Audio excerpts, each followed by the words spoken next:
Welcome, everyone. Gorilla Monsoon here at ringside with my colleague Jesse the Body Ventura as the World Wrestling Federation presents the wrestling extravaganza of all-time WrestleMania. Enjoy it, folks, and right now, let's go up to our ring announcer, Howard Finkel. Ladies and gentlemen, welcome to WrestleMania.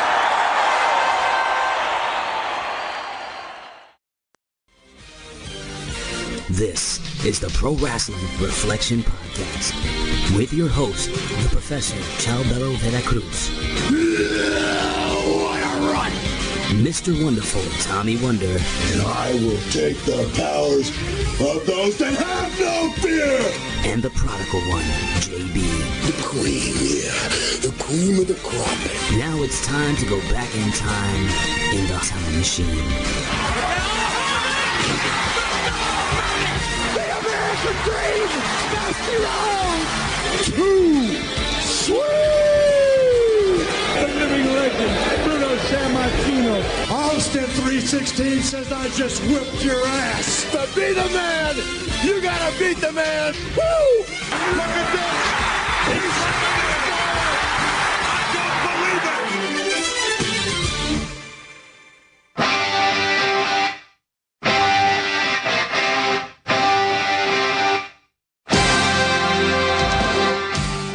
What is going on there, Reflectionites? What is going on there, Big Vitoites on the Twitch? What is going on to the Big Vitoites on the Patreons, the Big Vito brand? We are on the road to WrestleMania, and no, it does not stop on Raw. No, it doesn't stop on NXT. No, it doesn't stop on SmackDown. The road to WrestleMania stops here at the PWR Podcast, here at the PWR Networks.podbeam.com. The road to WrestleMania, the good, the bad, the ugly of WrestleMania stops here at the PWR Podcast, the Pro Wrestling Reflection Podcast, for all the simpletons, if you will. And I am your host, the magnanimous host, the scholarly host, the effervescent host, but most importantly, the glorious host. I am the only objective man in the IWC, YWC. I am the only objective man. Yes, I'm screaming, but you know what? I'm monotone because I am going with Gavin Newsom. We will not scream on the PWR Podcast. We will not scream anymore. This is a no scream zone here at the PWR Podcast. I am that objective one, the Professor Chababa Cruz, welcoming you here to episode 133 of the PWR Podcast. But you know what? I'm not here alone. And you know what? Big Vitoites on the Twitch, you're seeing a new face, but actually you're not really seeing a new face. You're seeing a face that hasn't appeared on the PWR Podcast in ages. He hasn't appeared on the PWR Podcast since Donald Trump was president. That's how long it has been. He is the man that will give you the betting odds. He is the man, the UFC God, the host of the Cage Theory Podcast. Your friend and mine, the Prodigal One, JB, welcome back to the fold. Welcome back to the PWR family. It's been a while. You've been in Vince McMahon's Kiss My Ass Club so long, you transferred over to Dana White's Kiss My Ass Club. What is going on? Finally, the Prodigal One has come back home. I'm so glad to be back, guys. I mean, for those who don't know, like when I first started in this side of things, and you know, PWR and I was with these guys. I know some of you guys might be like, who the hell is this guy? What is his voice? But a long time ago, I was here podcasting with these two brothers, and man, have I missed you guys. I missed the scholarly one, Professor. I missed TWTW. I got my knee pads off. I'm ready to argue, baby. Let's go. Well, before we do, wait. Before we do that, let me introduce the conservative liberal, the band that calls it down the middle, the Gorilla Monsoon of the PWR Podcast, the Lord Alfred Hayes of the PWR Podcast, the Bob Mackey of the PWR Podcast. He is your friend of mine, the Iron Stomach One, the idiot of the Dum Dum Duos, Mr. Wonderful Tommy Wonder. What is going on, my friend? I have to know. I know JB's a little rusty, but did he mispronounce his own nickname? No, the Prodigal One. You didn't say prodigal. I did. You said You said. Are we really starting this early into the podcast? You did. I'm not timing to say him. something immediately, but since it was your triumphant return, since healing from taking the pounce from Keith Lee, who was in NXT the last time you were on our show, and you got busted through that glass when you snuck through the thing, and then got COVID while you were down there at the damn training center, and it was terrible for everybody. If this thing would have made me put my birth date in twice, I was going to quit. But anyways, listen, there was a small chance I wasn't going to do this show. My kid's cooking me dinner right now, and I was like, if you wait too long to cook, I'm not going to be able to eat with you guys. And then she did, and of course, it's not ready yet. And I was like, I can't miss JB's return. So then what happens when I sit down here? Me and Professor have been hanging out for a half hour waiting for you. What did you say he was going to do, Professor? He was peeing and coming. Vintage JB. Is that biologically possible? I don't know. That's gotta hurt. But anyway, I think I looked it up one time actually because I was wondering like if anyone knew, it would be him. Yes, he googled peeing and coming at the same time. But I don't want to like piss inside my girl. But anyway, continue. Well, it's golden showers. Why not? It's it's nature's favorite liquids. But anyway, yes, it is. It is in the first 2 minutes. And that's why we missed you, JB. That's why we missed you. But anyway, let's get on with episode 133, the best and worst moments of WrestleMania. And you know what? The funny thing is, shout outs to the Magnificent Seven. Shout outs to the Dawn of Destruction, giving ideas, always giving ideas to the Reflectionites, always giving ideas to the Hustleites, always giving ideas to the Big Vitoites. And I think we lost somebody here. Did JB, or is he pissing and coming and he had to turn off his screen, TW? I don't know. I mean, oh, okay. See, he goes dark, TW, and then he's probably doing it, and then that's what happens. But anyway, neither here nor there. I can hear him. It's like a ghost. It's the ghost of Christmas past. Christy Canyon, what? Yeah, but anyway, WrestleMania is, it's the granddaddy of all wrestling pay-per-views, guys. We all grew up with this. This is the lexicon of Americana. This is the lexicon of, your fandom. This is the lexicon of American culture. Vince McMahon took the idea of having the granddaddy of them all kind of concepts. Even though he wasn't the first. We have to give kudos to Starrcade because NWA was first, Jim Crockett was first, but of course, Vince McMahon might not be the originator, but he's a great adaptation person. He knows how to make it bigger and grander, as my cohort in crime, TW, has always said. So I already got that out of the way. But you know what, guys? Before we even talk about the best and worst moments, what does WrestleMania mean to you guys? What does it represent as your fandom? What does it represent in tradition or whatever? I'm going to start with the dum-dum duo guy himself, TW. What does WrestleMania mean to you? So for me, I've already told the story many times. The reason I even got into wrestling was because the girl in class brought a wrestling magazine to school, and I had to have two the next day so I could get my attention back. And for whatever reason, right around that time, WrestleMania 1 had already happened, so it was getting to the build-up for WrestleMania 2. And as we all know, build-ups for WrestleMania back then were 6 months long. They weren't 4 weeks after Fastlane. And who was on top of the world at that point? For me, and even though Tito, technically Don Rocco was my first favorite wrestler because I saw him first, but Tito was my favorite wrestler, like legit, like I got to buy his merchandise, all that kind of stuff. But quickly after that, who stole his thunder were the British Bulldogs, and they were all the rage, and they were just about to win the belts at WrestleMania 2. And WrestleMania 2 is arguably the worst WrestleMania of all time, but not live. Not live as a kid, because I got what I wanted, which was the Bulldogs becoming tag team champions. I got introduced to Ozzy Osbourne. I got a Funko Pop of him. So for me, WrestleMania sealed the deal. Like, if I got interested on that Saturday where the jobbers are getting beat up, I was hooked by WrestleMania 2. But I disagree with you on something because, yes, Starrcade was the first show-off show. It wasn't what WrestleMania is. WrestleMania was really just another wrestling show that had matches, but the purpose of it was to get it out to mainstream media, having celebrities on there, and having more than just wrestling fans watch it, which I think the first couple Starrcades, all they cared about was people being at the Omni in Atlanta. They documented and recorded all that, and maybe they closed circuit. Well, I have to disagree with you. Regional is my point. Yeah, okay, I it's think regional. WrestleMania was trying to go at least nationally, if not global. I think it was star-studded, but more so of the guys in the ring versus like actual celebrities.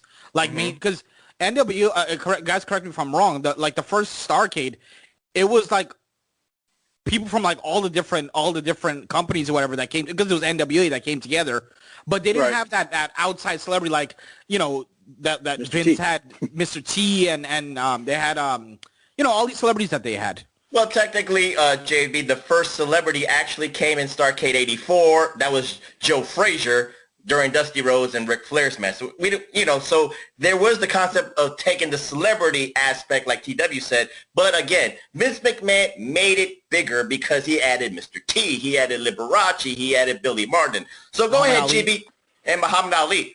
But JB, Bob what Uecker. is That's WrestleMania 3, but let's not jump to, oh yes, Mary Hart. Jesus, TW, I'm trying to get to JB here. He's here? He's here? Yes, he is here. He's peeing and coming. You remember, get it right. But anyway, JB, what does WrestleMania mean to the prodigal one? So at different times in my life, it's meant something different. The first, I would say 15 WrestleManias, for me, it was Disneyland in my living room. Because I was a kid. I mean, when I started watching WrestleMania 3, like right before WrestleMania 3, I told the story on PWR before. I started getting into wrestling the lead up to WrestleMania 3 when that iconic Piper Pit, when Andre, ripped off Hogan's chain. And the Bulldogs lost the tag belts that same day.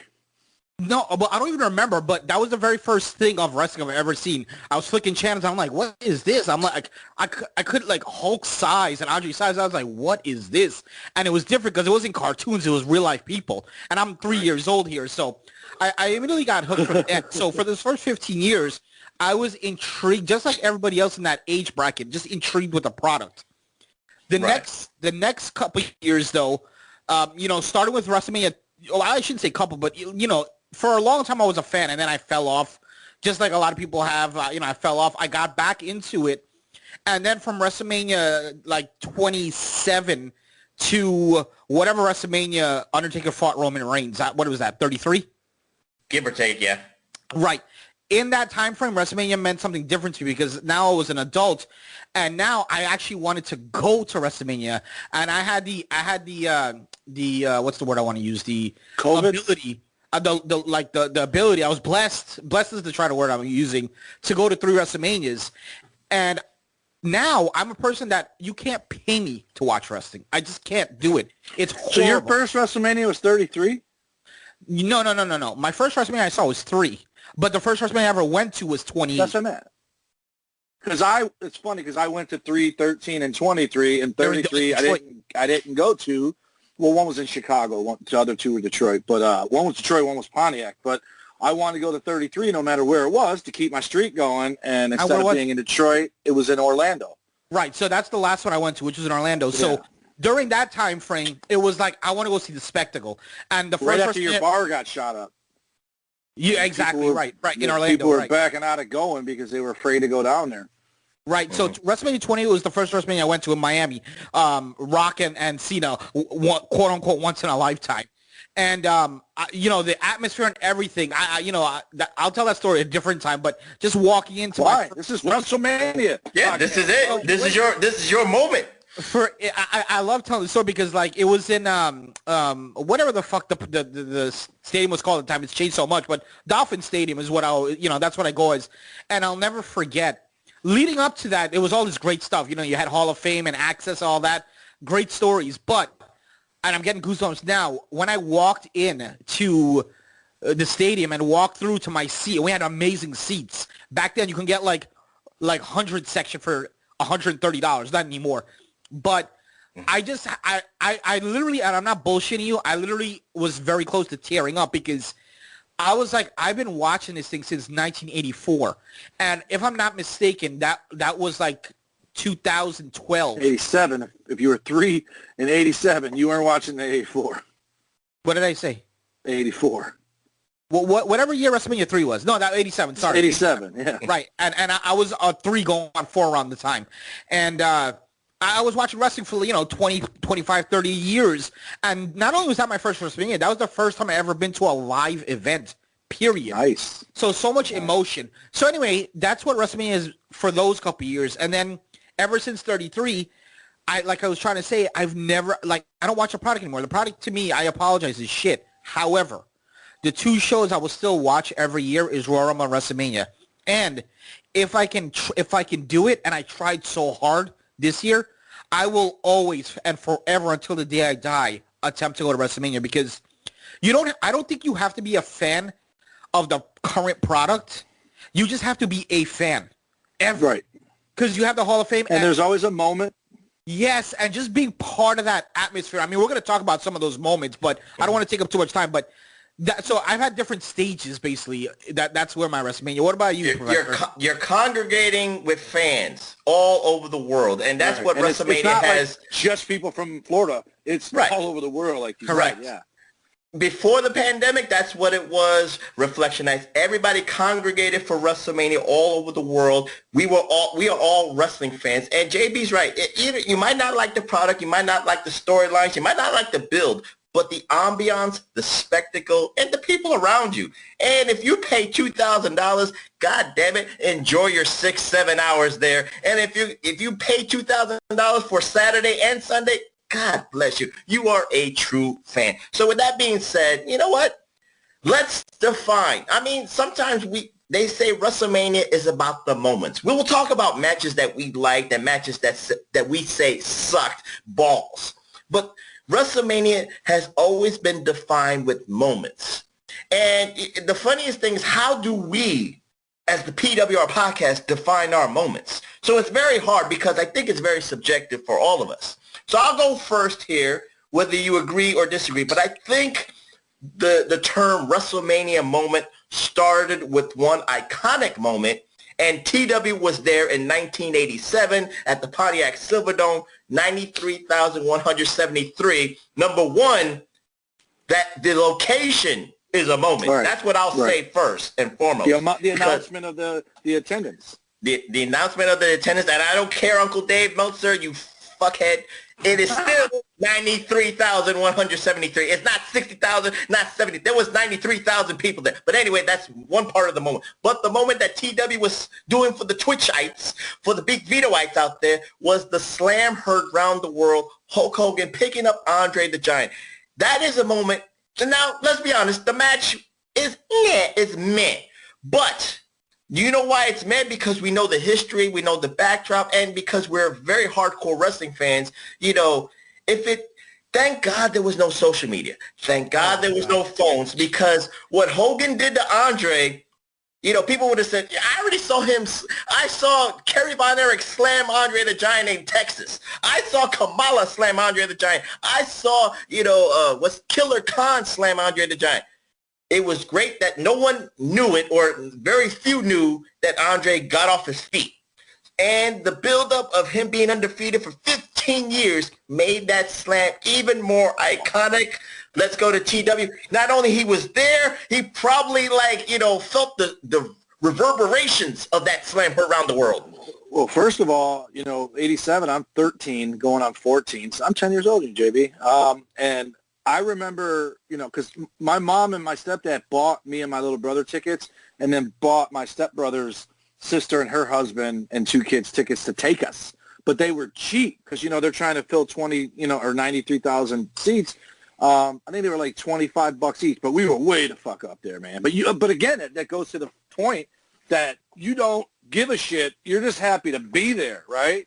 And I remember the first match, I think, was the 6-man with the Killer Bees No, Killer Bees, I think, versus Orton and Morocco or something like that was first, and it might not even have been on. No, it was Can-Am versus Orton and Morocco. Yeah, the first match. Can-Man, No, it wasn't Orton and Morocco. Yes, it was. It was? Trust the professor. And they were this big, and I had no idea what was going on, but you could hear the fans react, and you could kind of see the TV that you would see the Lions highlights on, only it was so fucking daylight still that you couldn't because of the reflection. So you're just enjoying the moment. And when they announced the attendance, I remember looking at my little brother's older sister and her husband. I was like, "What? We just set a record?" And you just felt awesome that you were there and you helped set the record or whatever. And Meltzer's beef is paid attendance versus what was filler or whatever. Regardless, there's fucking 93,000 bodies in the building, right? And I was there, and it was mind-blowing. The only other place that's ever blown me away like that, I went to the Winter Classic at the Big House for the U of M field, and that had it holds 110,000. I think it was only 73,000 for the hockey game because of all the shit they got to put on the field. But I went there for a Michigan game, actually. I don't know why I brought up the Winter Classic. The Michigan game, I went, and there was 110,000 people there. They had just finished that extra ring above. And from outside, it looks like a library, like 2-3 floors tops, because most of it's underground. So when I walk through that tunnel, me, of all people, speechless, because all you see is heads. You don't even see shoulders and bodies. You just see heads. And as a 13-year-old, that's even more impressive, or overwhelming, because you're like, holy shit, how are we all getting out of here? And you just sit there. And it's funny you said something about tearing up. About a week ago and a half, I went to a Red Wings game, and I said, oh, look at you talking about the goosebumps. And I stood up for the anthem. Sorry to break your guys' heart. I stood up. I'm right with you. And I looked around, and they only let 750 people in there. And you could see, you could only sit 2 people, skip a row, 2 people, skip a couple. And I looked around, and I literally choked up because I was so happy to be back, right? Like, just to be there with 750. And all I know is if they let us trickle in like that, the day I go there where there's 32,000 people in that building, I'm going to cry like a bitch. There's no doubt in my mind, because wrestling, hockey, football, baseball, basketball, whatever it is, there's something about being there. Like, baseball is distant third behind hockey and football, but being there is fun. So imagine being at a WrestleMania and being a fan. Like, you're not just there for the get out of your house and eat a hot dog and have a beer. You're actually there. And so I like JB's story, and I'm glad you told it instead of waiting for another day when who knows when we'll see you again. And you was there for the slam. Right. Talk about that atmosphere, and that's why it's defined as the moment. That was my question. When the slam happened, what was it like in the building? Dude, it's deafening. It was deafening, and you know how you see, like, on TV where, I don't know if they did it. I've never watched WrestleMania 3 back on DVD. I have it, but I've never watched it back. When he slammed it, you know how, I don't know if they did this on this, but the camera shakes because the building does? Yes. Your vision did that, because when it happened, the whole place erupted, and you're shaking from the building. I saw people get up once Andre's foot was That's over. What I mean. Yeah. And everybody got up. Even Ford Field for WrestleMania 23, for stuff at that one. I remember Shawn Michaels versus Cena. That's why I went, right? I got it. I went free every time. I bought the WrestleMania 13 tickets, but the WrestleMania 23, even though it's Ford Field, it's smaller than the Silverdome, it was still full. And I'm mad at you, JB, because you got to go because it's not WrestleMania anymore. It's WrestleMania week. And I went when it was just WrestleMania. There was no Hall of Fame the night before. I think there was a Hall of Fame for 23, but it was low key. And I think it might have been on USA Network at like 11 o'clock at night. Closed off to the public. Right. You could. It was just the business could be there, and maybe I could have got in there somehow because I almost got to be a Druid. No, they started actually your WrestleMania. Fox Theater, I think. Yeah, it was at Fox Theater for the fans. I didn't know, and I went last minute. Gave me tickets, they went off the radio, but the ambiance and the cool thing was, like I said, for the Can-Am Connection match, the Strike Force, whatever. No, it was Can-Am because Tito was with the Bulldogs and the Danny Davis Heart Foundation. But as it got darker, it got better, right? Because now the only lights are on the ring, and that, to me, that's cool shit. And when NXT first went on USA Network, I thought they were going to do the show that way, and then they turned the damn lights on. I like it when that's what the cool things about NWA Memories is the dark arena with the lights in the ring, the hard, like it looks like it's 1,000 degrees in there. Like you're an old fogey, TW. The young kids don't want darkness; they want the light. I don't like people that don't wear knee pads, so I'm not too damn old. So, but that match, the slam, and this was going to tell you when you said it was an match. No, it wasn't live. I'm telling you because it was believable. Like I'm sure if I watch it back, it's going to be terrible. But as a 13-year-old kid who doesn't know, and I'm watching it live, everything looked realistic because the very first spot is him trying to slam him and falling back. So now his back's wrecked for the whole match, which is funny because now that I've been in the business, you do that to explain why Andre the Giant is just lumbering around rather than moving, right? Because Hogan's hurt. So now Andre just slowly steps on him, punches him, whatever. Hold the match critiques. Let's just keep it to the moment with the fans. Yeah. I understand where you go with. Got the reaction they wanted it to get. But we got the reaction. Lit up. The reason I say meh is we'll talk about the greatest match still ever in WrestleMania history in our life. Right. But JB, you want to add on to the moment of Andre and Hogan slamming? Real quick. Also, let me just, I hate agreeing with TW, but I think for any live event, I don't care what pay-per-view, Raw, whatever, there's no such thing, and I might be wrong and be crucified for this, but there is no such thing as a match when you're in the place. I just you don't realize it till you watch it. You go back and watch it on television live because it's you don't have your phone in your hand. You're not talking to somebody. You're not live chatting to somebody. You're just there watching it. I still see botches. But I don't necessarily go, your reaction is only to who won and lost when you're there live. You're like, that fucking guy won. You know, you're not critiquing the match. You're right. Correct. You're spot on with that. You're literally your belief is completely freaking like, what's next? Right. So for WrestleMania 3, just 3 quick things I want to mention. Number one, because at this point, even though I started watching in the build to WrestleMania 3, I would never in a million, at that time, ever dare to ask my parents to order a pay-per-view. I was just terrified to ask. Did you even know what a pay-per-view was? So, no, I didn't. So what I did, though, is my uncle had a what you call it, a card to, like, rent. No, a card to rent VHS. You know, like those old school mom and pop things. So I started going. It was like a tradition. Every Saturday, my mom would take me and my brother to McDonald's, and right across the street was a Vito thing. So the first thing I ever rented was WrestleMania 2, and then I saw WrestleMania 1. So at this point now, when I watched WrestleMania 3, I had saw the first 2 WrestleManias. So the first thing that came out at me was, shit, it's outside. So that in itself was different because the other 2 WrestleManias were indoors. Secondly, I remember Vince in the open, like his welcome to WrestleMania. That stood out to me. And then third, obviously, the slam. And the one thing that I remember leading up to this match... Did you say it was outside? Yeah, WrestleMania 3 was outside. Can you say this with me real quick? Repeat after me. Pontiac? Well, you know what I mean. It was an open... You know what I'm talking about. It was an open dome. It's an open dome. Okay. It's an open dome. Okay, so it was the first open dome. Anyhow... You bet it was the first time a wrestling event for the WWE was in a stadium... on TV. Open dome is what I meant to say. It was a straight, solid dome. But the thing was like the sunlight could come in because it was just a white... really? Yes. I never knew that until now. No, it's not. I thought it was you could not see outside. Oh, I did not know that. March in Michigan, they would have froze to death. There's no... It's on grass because they got the turf there, so maybe that threw you off, but it's not open. And then logistically, Toronto is the retractable dome that opens. Yes. It's an open air. So go ahead, JB. I think Dallas. I'm still, after 30-plus years, I'm still learning. Yes. But the other thing was, right up until that match, I remember Jesse Ventura, who doesn't get enough credit as a commentator, just saying the tail of the tape. And you didn't really, I had never heard that in wrestling before. In boxing, yeah, but he's talking about, like, their freaking neck sizes, their biceps, like, the whole run. Hand size. Yeah, it had that big fight feel. And then again, Jesse, when Hogan slams him, till this day, I remember Jesse's call, like, he slammed him. And I always remember that from WrestleMania 3, that he slammed him, like, in complete shock. Even though he probably saw this shit like 100 times already by that point.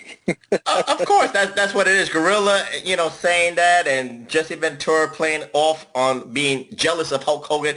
Again, the slam represents the moments in WrestleMania. So I'm going to go with, how do we define moments in WrestleMania? Because sometimes we don't remember all the matches. We don't remember like all the good matches. Sometimes we remember the bad stuff. So I'm gonna sprinkle in those moments here. So, let's skip ahead because, everybody remembers this moment because if you don't have the WWE Network on Peacock, shameless plug, but if you don't have that, or if you're not a wrestling fan, you don't remember this, you're not a fan. You're not a wrestling fan. But again, TW was there. WrestleMania 13, Stone Cold Steve Austin bleeding, taking the sharpshooter, the no DQ match, the lights out match, whatever you want to call it, between Bret Hart and Stone Cold Steve Austin.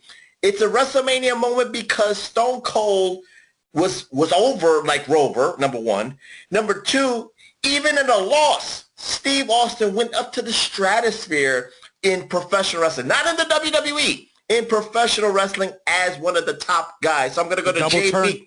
The double turn happened. So JB, like I said, we can remember that match. I'm not saying we won't forget what happened, the nuances in the match, but the blood, the camera angle. Kevin Dunn does not get credit for the camera angle that they had on Steve Austin. And when you was allowed to see blood, the blood trickling down on Stone Cold Steve Austin's face, fighting off the sharpshooter, is technically a WrestleMania moment. Agree, disagree, or you have a different take?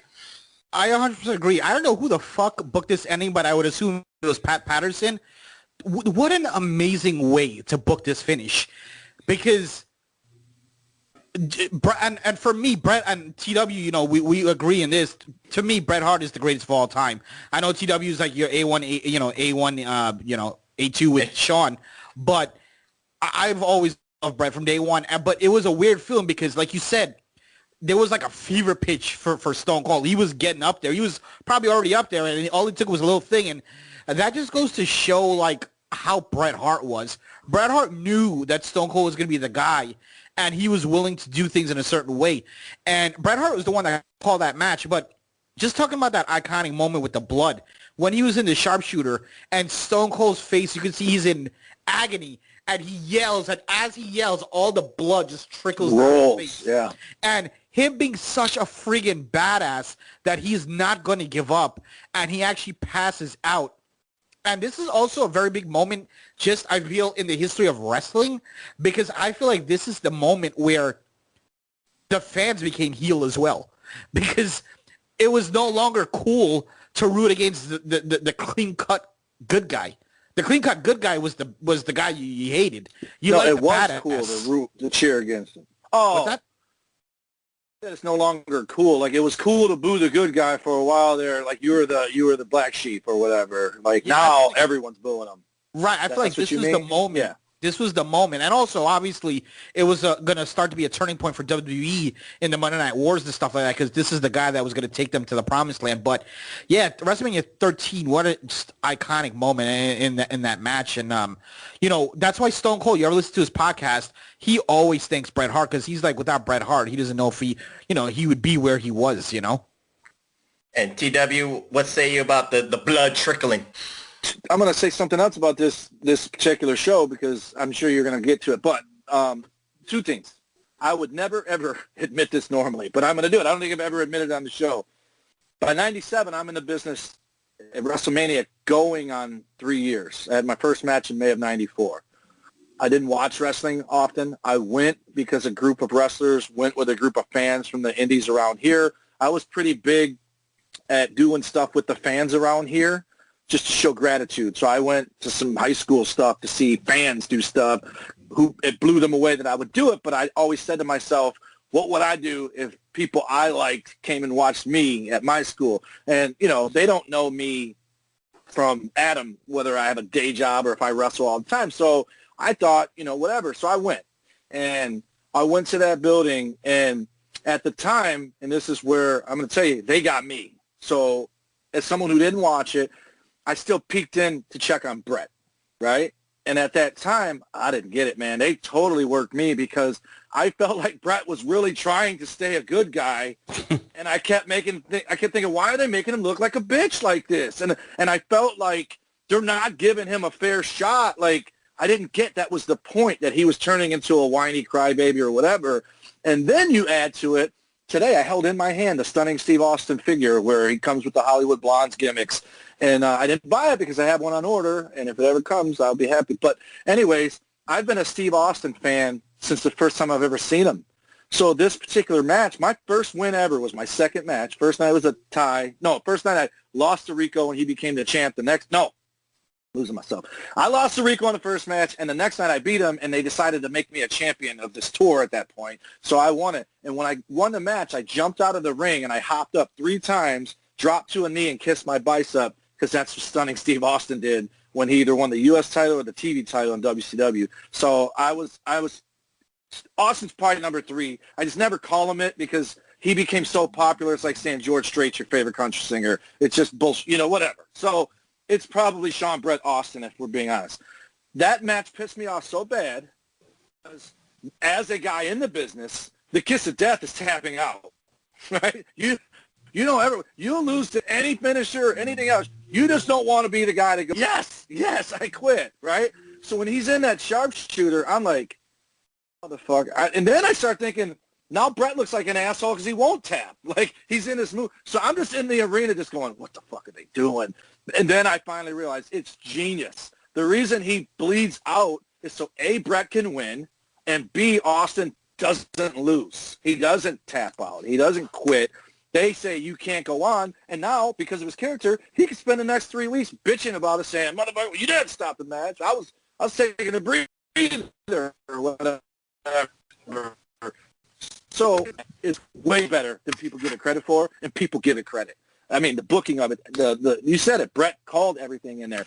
And then the second thing I was going to tell you, a shitty moment, I told you guys about the slam and how your eyes shook because the building did.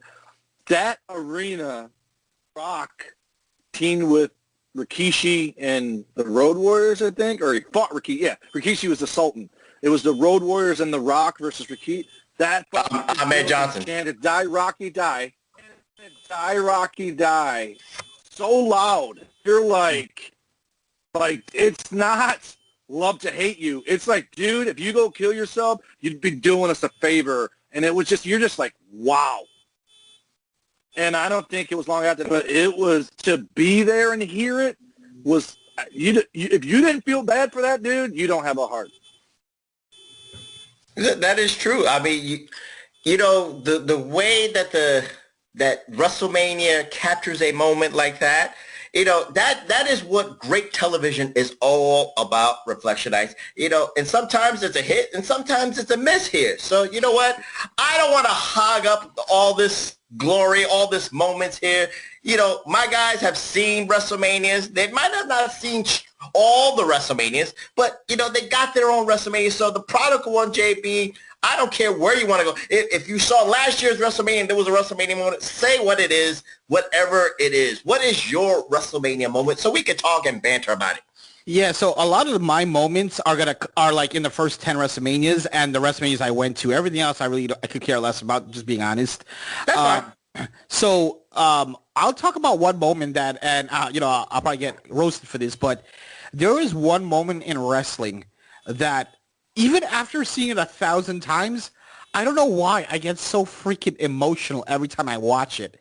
And I'm talking about WrestleMania 7 when Randy Savage and Elizabeth reunite. The way it was done from the time Sherry Martel is kicking Randy Savage and Elizabeth runs down, throws Sherry over, and I'm getting goosebumps again. This is fucking crazy. And they're talking. Every time I see that, and then the crowd, they show the people in the crowd crying and stuff, I always get emotional. I don't know why, but just the way that the production was done was really good. So there's that. I'm just going to list off a couple. I'm not going to go too in-depth, but there's that. I know WrestleMania 4 gets a lot of hate, unfairly, I believe, because I enjoy tournaments, and I believe that was Macho Man's coming out party of what he did there, winning 4 matches. That's something definitely that was big for me. Also, WrestleMania 6, Hogan and Warrior, 2 baby faces, the 2 biggest guys arguably in WWE at the moment, going together. Those are 3 just quick moments that that jump out at me when we're talking about these old school WrestleManias. I have a couple others, but I'll save them a little bit. But those three, I don't know if you guys want to delve into any of those, but for the first 7 WrestleManias, those are 3 moments that stick out for me. Well, you know what? You could say with Ultimate Warrior and Randy Savage, that match, that career versus career. Yes. Of course, again, when you do that for a WrestleMania match, that's already big. It's already a main event type of match. And even though that was almost in the mid-card area of that match, and then they went into halftime. So that's how big it was. Not to cut you off, Professor, arguably, I think that might have been Ultimate Warrior's probably greatest match ever. He probably would tell you that too. I mean, he hasn't had good dance partners except right. Rick Rude and Randy Savage. So when you see that, and then, maybe, him putting his foot on Randy Savage, some people are 50-50 about the way that presentation is, but then that's all forgiven as long as he gets back with his girl. I read that was Savage's idea. It was Savage's idea. And I love Bobby because he wanted people to think he was done. Right. I forgot the word they used, but there was no question, he lost. And I remember Bobby Heenan's call, because Bobby Heenan's talking, and then he just, in typical Bobby Heenan's like, God, no. And just the whole thing came together beautifully. And, of course, reuniting with his bride-to-be, and, of course, that goes on until SummerSlam. TW, what, you want to add on to it or whatever? You're asking me my moments, or you added on to his moments? His moments. His moments first. I was prepared to say that was probably my third favorite moment, but then I realized my favorite moment was the one I was forgetting. But Savage Warrior, the thing about that was it's the only time in my life I cheered against the Warrior, because I did not want Savage to lose. I didn't want the Warrior to lose either. And when he pinned him with his foot, I was so fucking mad. I was like, what are you doing? I'm like, you can't do Randy like that, because Randy was one of the first heels that I cheered for in junior high when I was like, I don't give a shit if I'm not supposed to like this guy. I love this dude because he's just over the top. Like you said, he's not the biggest guy, but he still felt like a cartoon or a comic book come to life, And so when it ended, and what WrestleMania was that? 7. So WrestleMania 7 is 4 years. So I'm high school still, maybe a little after high school, 92, whatever, 93. I am not embarrassed to say, when Elizabeth came on stage to him, my sensitive, caring man of the new millennium ass had tears in his eyes, and you're just looking like, motherfucker, what? This ain't how you're supposed to be watching the wrestling show. But it was, like he said, I wish I could remember Bobby Heenan's call, because I was so mad at the Warrior pinning him with his foot because it worked.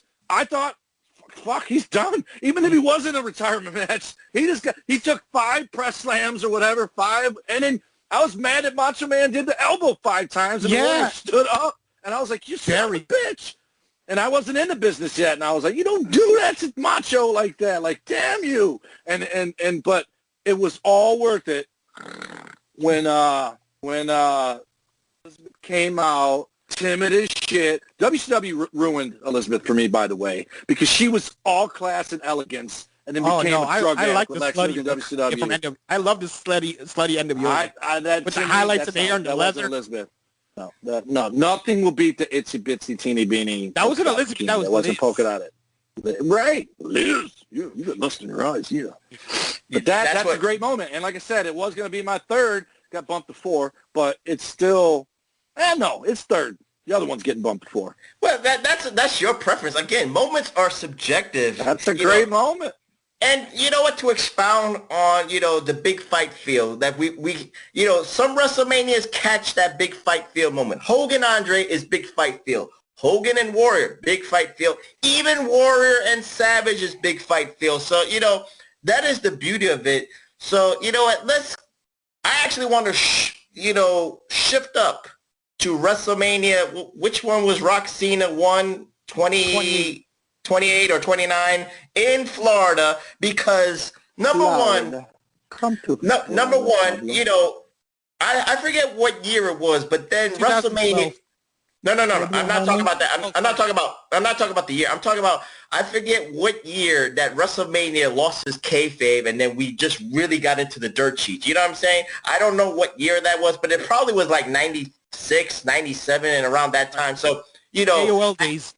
Yeah, the AOL days, in the buffering days. So after like 97 and and on, it was about, the hotlines. It was about the dirt sheets and all that stuff. So it already lost its kayfabe. So we're already knowing the intricacies of the business. So I wanted to go up to Rock and Cena because to me in the 2010s, this to me was the last big fight feel because people were amped up for this because Rock was still, quote unquote, at a good age and was still in his prime to go up against the man that was ruling the ruthless aggression. This was the last big fight field because I don't really, even Rock Cena 2 lost. It wasn't a big fight field. It was just Cena getting that win back. So he was getting, it was predictable. So this was legit where I was the Cena fan. I had my Cena shirt and I was cheering Cena on. That's how big it was for me because this was the last time because, in the PWR family, it was me against A-Track Brown and Billy Ray Valentine. They didn't like Cena.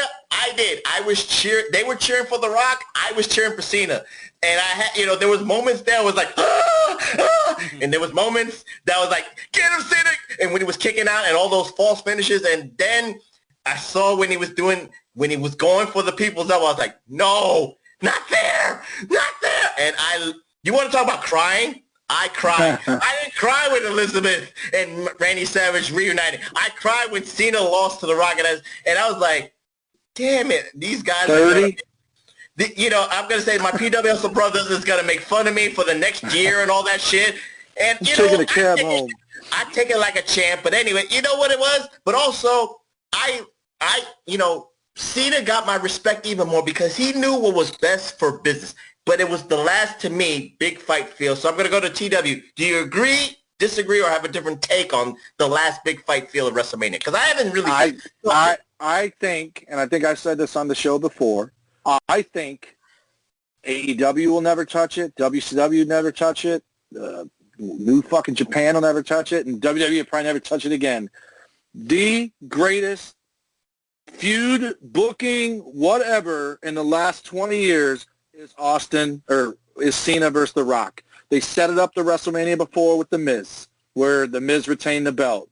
And then we waited a fucking year for it and still cared.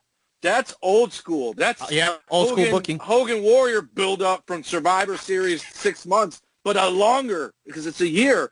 Then I literally was like, that motherfucker lost. And because he lost, I didn't think it was predictable that he was going to win. And in the rematch, them stopping along the way and The Rock winning the belt from CM Punk and having to defend it against him, I think that made it look more like The Rock was sticking around, like, no way he's losing the belt that quick. So I think he still thought either guy could win or lose. And I expected Cena to lose because I thought everyone thought he was going to win, just get the win back. But when they added the belt to it, it made it look like The Rock was back and he wasn't just there for the one-off or the whatever.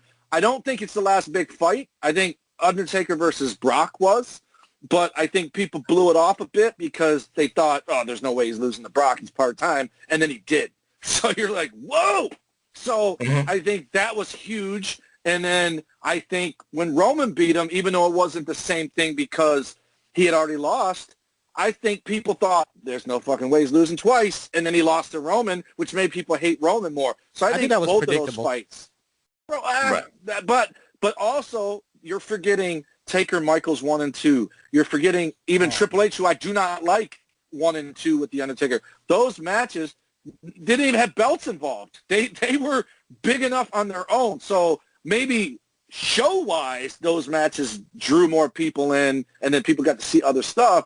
But I think, I don't know that there's been one since Taker and Triple H, but Brock and Triple H or Undertaker. But I think there was times along the way where I didn't like The Rock and Cena stuff because you had to wait a year. But in hindsight, they did everything right. There was never a stumbling block, and it lasted. Yeah. It's 3 WrestleManias, but 2 years is how long it lasted, and we never got sick of it. And they still only wrestled twice. Right. These fuckers wrestle each other every other week now, and you still only got Rock Cena twice and Punk versus Rock once. That shit is like the stuff we grew up with, and it's money. It's money, number one, but like I said, that's to me, and we'll talk about Undertaker's stuff here, but Undertaker's a different ambiance to me. It's a different feeling. But when I say attraction, it's the attraction with the undefeated streak, but I don't call it a big fight feeling. I call that something different. But I just want to get back to the big fight feel per se with Rock Cena.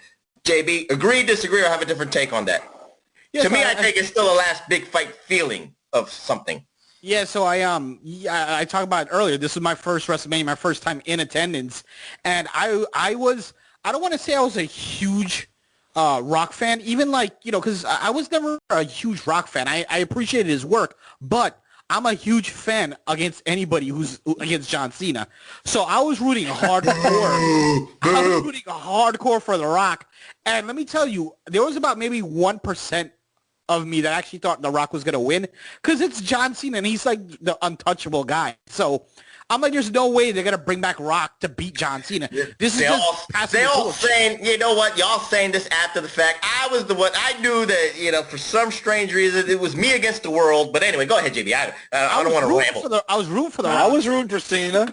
I was rooting for The Rock 100%. But when he won, and here's the thing, I try when it comes, even till now, when it comes to Royal Rumble, WrestleMania, even though I don't watch the product, but at least those things, not to read dirt sheets, because I still miss that genuine surprised feeling. So I try to stay away from dirt sheets for those two things. So when The Rock won, I popped so hard. And for me, though, the best moment... That's right after he peed. Right after I pumped. After he peed, he popped. The best moment of all this came, though, when I was leaving, because I had drove, and it took about... That's what I'm curious. I don't know if TW drove to Pontiac, what the parking situation was like, but to get out of WrestleMania 28, I was in the parking garage and did not move an inch for about 2.5 hours.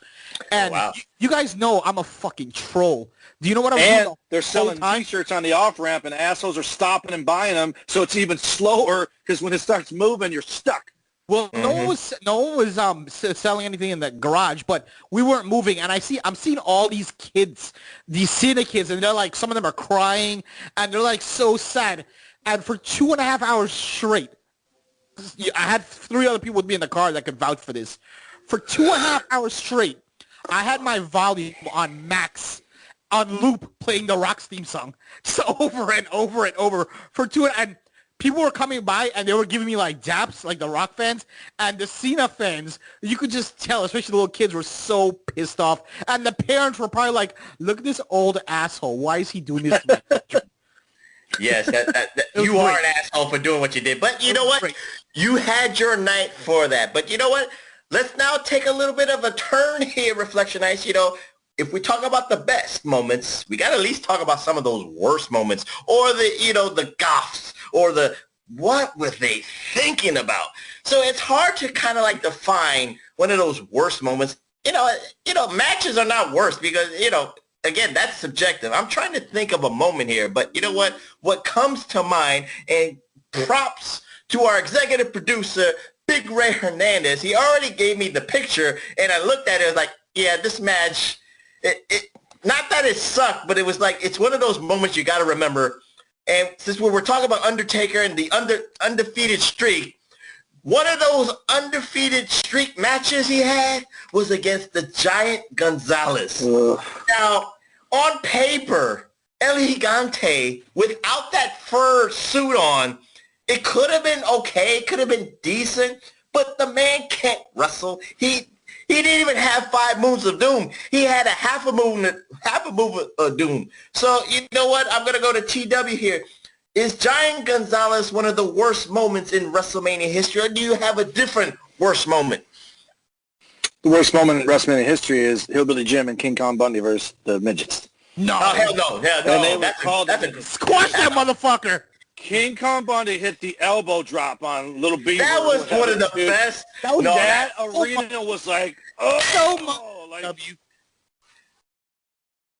wanted to talk about it because we didn't. But Macho Man versus Crush is terrible. What? Okay. Wait, JB. That's his last match. This is his worst moments. Go ahead. Okay.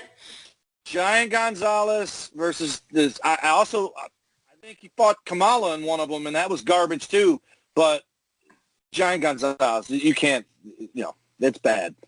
Yeah, Giant Gonzalez. In fact, he could have wrestled a good match, but he was bad the second he showed up in the damn suit that Andre wore on the $6 Million Man episode as Harry and the Hendersons. It's terrible. The second, no, El Gigante in WCW, I was glad he was a good guy. I was glad he was Sting's friend, and he looked like a gladiator. He looked like Farouk before Farouk looked like Farouk, but in red and black. And then he goes there, and you're like, what the fuck? What? Like, if anyone has a bone to pick, Terry Taylor, Ron Simmons, get in line, because Giant Gonzalez is going to bitch first, because that's brutal. Yes. Dude, garbage. Max Moon might be up there, too. He wasn't in WrestleMania, though. No. I mean, bitching about your gimmick and what you look like. No. So, again, Giant Gonzalez, I disagree with Little Beaver moment. That was a great moment. He killed him, dude. It was not good. You don't drop elbows on little people, man. I'll go to JB in a second, but I have to retort back. Little Beaver moment, that made fans cry, number one. Yes. That made fans angry. Holding like a baby after the match. That injected emotion. That was a great moment. But we're talking about worst moments, and Giant Gonzalez still, is on top of the mountain of this worst moment. So, JB, do you have a worst moment in WrestleMania history? I have a question. Is it worst moment or worst match? Because Giant Gonzalez versus Undertaker is really a match. We have to combine it a little bit both. So I think, and I'm not really sitting here like analyzing. I'm just first that came to my head. The worst match, one of the worst matches I've ever seen at WrestleMania is freaking LT versus Bam Bam Bigelow. As much as God bless. You're Bam Bam's, huh? That's his worst moment. TW, go ahead.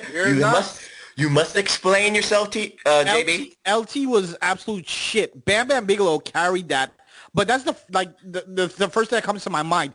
One of the worst moments ever, and I'll probably get hate, but I don't give a fuck. One of the worst moments in the history of professional wrestling, fuck WrestleMania, but in the history of professional wrestling, is John Cena fucking proposing to Nikki Bella. Like, what in the fuck was that?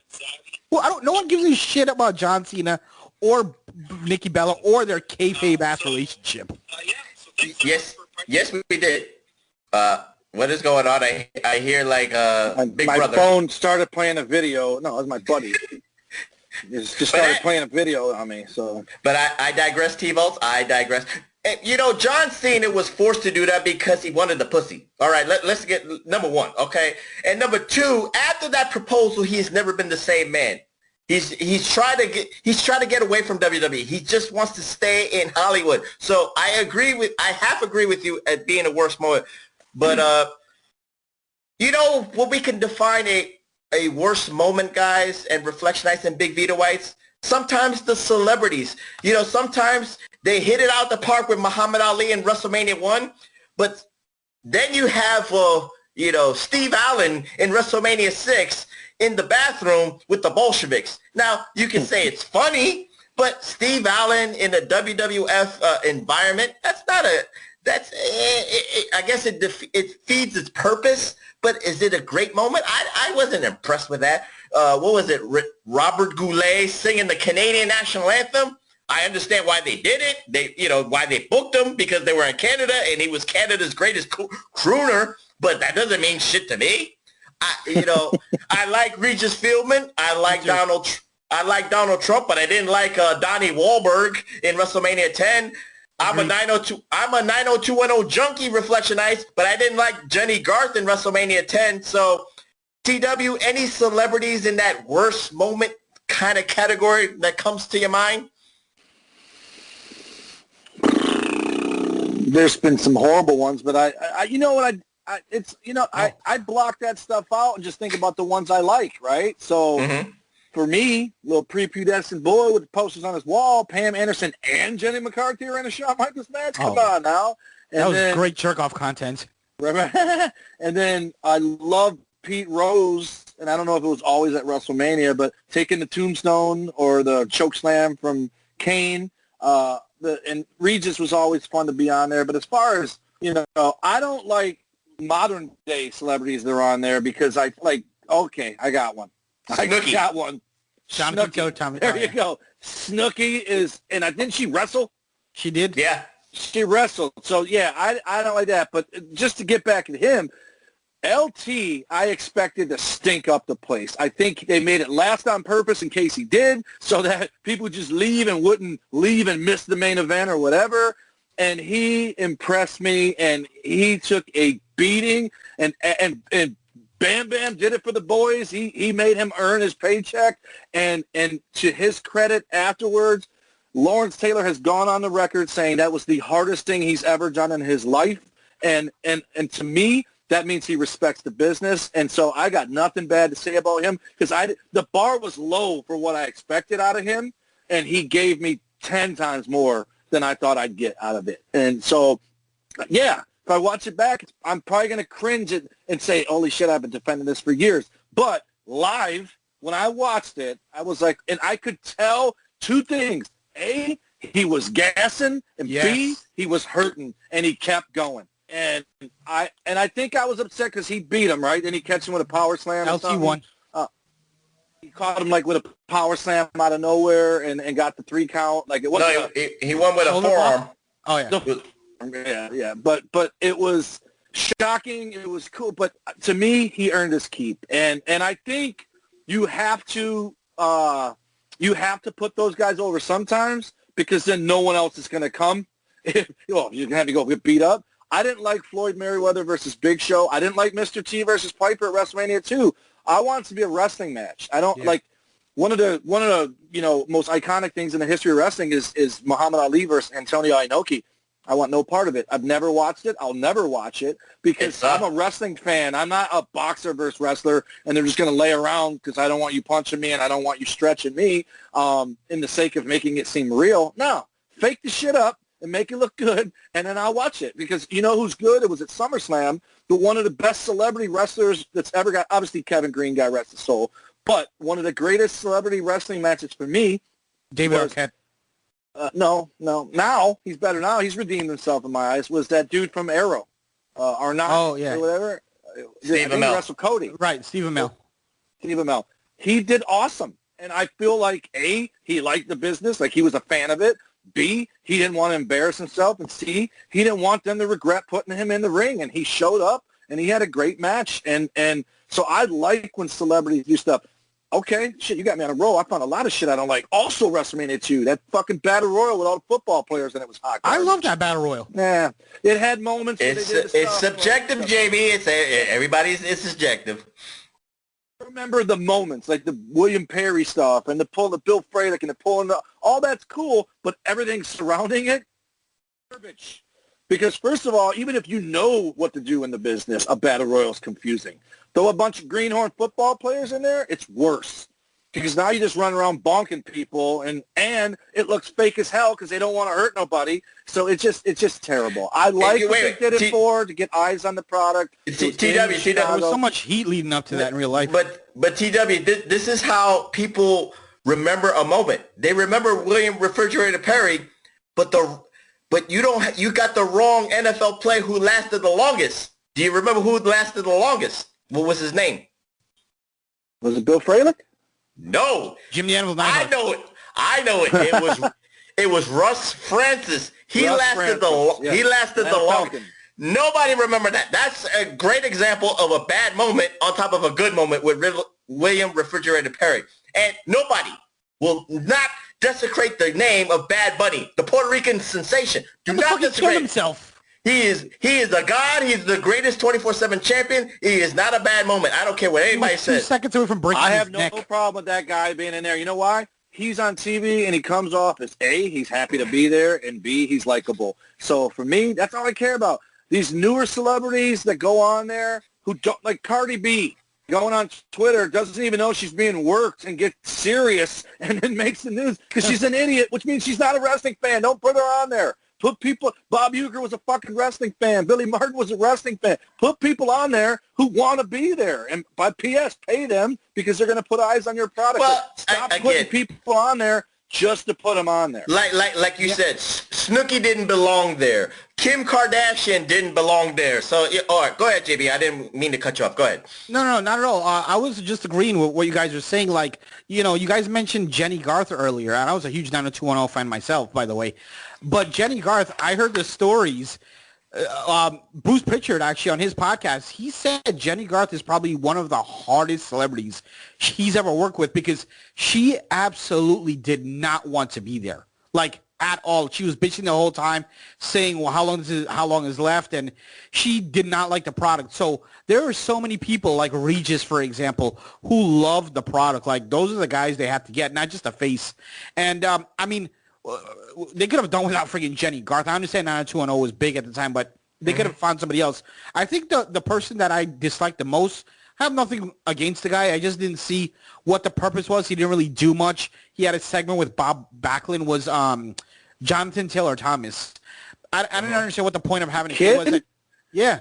Home Improvement was the #1 show. Right. I understand why he was there, but they don't really, could they have done without him? Yeah, I mean, he had one segment with Bob Backlund, which was a weird segment, playing chess, I think, if I recall, and that was it. He didn't do anything. Like, there are other people that we could talk about, like Alex Trebek and that interview with Jake the Snake at WrestleMania 7, or Bob Uecker and all of his craziness at WrestleMania 3 and 4, and so many great celebrities, Liberace dancing with the Rockettes, and so many different iconic moments. And then you talk about some of these guys we're talking about where they didn't have like this defining moment you always remember. Oh, like you always remember that time when blah, blah, blah, blah. They were just kind of there because of their name. And a lot of times some of those people didn't even want to be there. So why do it? Right. Well, you could tell the difference between the fans of wrestling and then getting a paycheck and then, you know, getting their, you know, spot over, so to speak. So, you know, especially I don't want to go back to Rock and Cena. Remember, Flo Rida was there, and what was the other guy? Machine Gun Kelly was there. You know, I think they love the business. I don't know if Machine Gun Kelly was at that WrestleMania. No, he sang John Cena in. Entrance, yeah. Really? I don't remember that. I think they were happy to be. I think both of those guys, because Flo Rida's been there more than once. I think he absolutely. And MGK has run on record and said he's a huge fan. Yeah, so I think he's always had. They look like a kid loving the fact that they got to be there. You watch Big Brother, right, JB? I do. Tyler in season 20, the way he reacts to seeing all those people that season had tons of people. They had the proposal from Victor and whatever. He marks out. Tyler, is that Luchasaurus? Is that who you're talking about? Is that Tyler? No. Tyler, the guy who was just on the celebrity one, and he didn't win that one, but he came in second place on season 20. Why the fuck am I lost to Tyler? He lost to Casey, the girl football player. I remember Casey. I don't know. They straightened his hair. Oh, Tyler. Yeah. The surfer dude. Yeah. Right. Yeah. Okay, what about Tyler now? He was when every time a Big Brother alumnus came on there, he was fucking like on cloud nine, like trying not to let people know he's marking out. Just a fan. That's how Machine Gun Kelly looked at the WrestleMania he was at. Like he'd been a fan his whole damn life, and he's probably of the age that the Monday Night Wars. He was us when we first started watching's age. You know, he's 13, 12 years old watching that shit. He did an awesome job playing Tommy Lee in the Motley Crue movie too, by the way. The Dirt.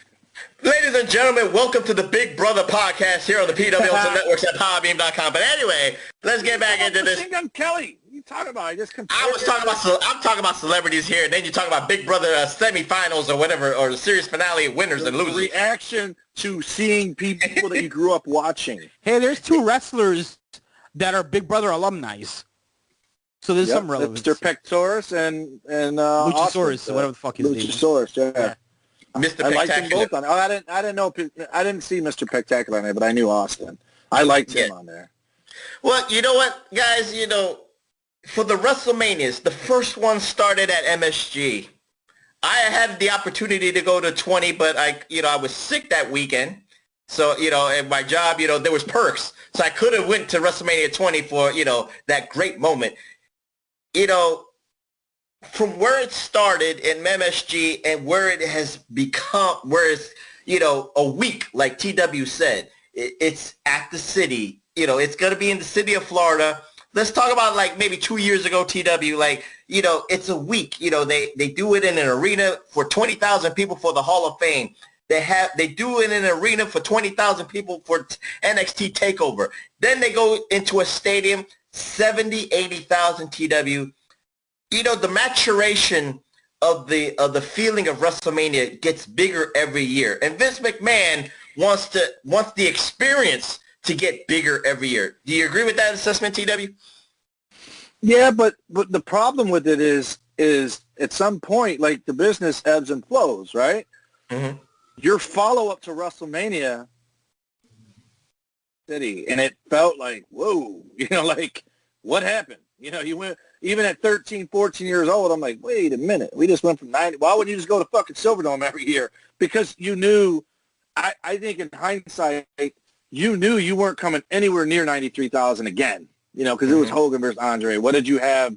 I mean, 4 was the tournament, right? So why not just dumb it all the way down? Going forward, you can build up to another big one like you had now. Like you said, Orlando's fucking huge. Tampa's huge. It's all these outdoor stadiums because of the shit they did in Dallas. That Dallas one broke the record of the Silverdome. So you're not going to go there every year. And I don't even know what the main event was for the Dallas one. Was it Daniel Bryan? That's how bad it was because I don't remember the main event. I remember the Star. That's Hogan hosted. No. Called it the Silver. No, that was. No, that was. The main event for Dallas was Roman Reigns against Triple H for the belt. Yeah. Yeah. So Triple H won the hell that year, I think. People went there to go there. They didn't go there for that damn match. Yeah. So, yeah. But yeah, it's tough to do, and so you end up this COVID shit. It probably helped them because, I mean, I'm sure it was going to sell. Like you guys said, people paying $2,000 coming from around the world to go there. But I think, to be honest with you, milk it while you can, because eventually it's going to go back to being at a Madison Square Garden or something because it's not as popular. And so I disagree with that 100%. I think WrestleMania is going to. I think WrestleMania is going to forever be a spectacular, a spectacle, and I'm the perfect reason why. I do not watch wrestling at all, but I will happily go to WrestleMania every year. And I know I'm not the only one. So when you have people who want to watch the damn products, when you have people who watch a product go to the event. You're a kid that grew up, and that's why you still go. If they're not making new fans, eventually we all die. That's a great point. That's a great point because the nostalgia still hits me. You're right. So for someone now, like you would have to be having your kids watch it. And since you're I would never hate my kids that much. No, see, here's the problem. This is the disconnect in the IWC, YWC. That's it, right? Mm-hmm. Your kids will watch it and get it, make you like it because that's who they're booking for. I'm gonna fucking block USA on my television. You know what? You know what's funny? So my daughter Bella in the other room there, when I had her watch Star Wars, I had her watch Phantom Menace first and work our way to Return of the Jedi. So she can relate a little bit better. Because that's supposedly how George Lucas wanted it. And guess what? If those last 3 movies are better, then I did her a favor because she's going to get through the shit ones first and then get to the good stuff. But in the scene where Obi-Wan gets cut in half by Darth Vader on the Death Star, my daughter jumped up, did a fist pump, and said, "That's what you get." And I said, "Bella, you know he's the bad guy, right?" She goes, "I don't care." Because at the end of Revenge of the Sith, Obi-Wan's just taking it to Anakin, chopping his legs off, one arm, leaves him to die on the fire. She literally was in tears going, "What are you doing? That's your friend. That's your friend." And so what does George Lucas say? The Star Wars trilogy, or now 6 movies, what did he say it was always about? The redemption of Darth Vader. It was never about Luke. It was always about Luke or Darth Vader redeeming himself. And if you watch it that way, that's how it is. But then you got guys our age running around going, "Fuck the Phantom Menace." Attack of the Clones is probably one of the worst movies of all time, for the record. Revenge of the Sith, second best Star Wars movie ever. I'll fight you. But at the end of the day, the kids are who they're booking for, and that's why more and more you non-ass-getting dudes on the internet complain about it, because it ain't booked for you. Booked for kids. Look at the audience. When they get one, kids with foam fingers. Me at WrestleMania 3 at the Ricky Steamboat Post, the American-made headband. That's who they're booking for, the kids who get their parents to buy them merchandise. And then if you're lucky, you see wrestling through the eyes of a child, and you like it again because you just appreciate it for what it is. guess what? I know you can do it, JB, because you do it for WrestleMania.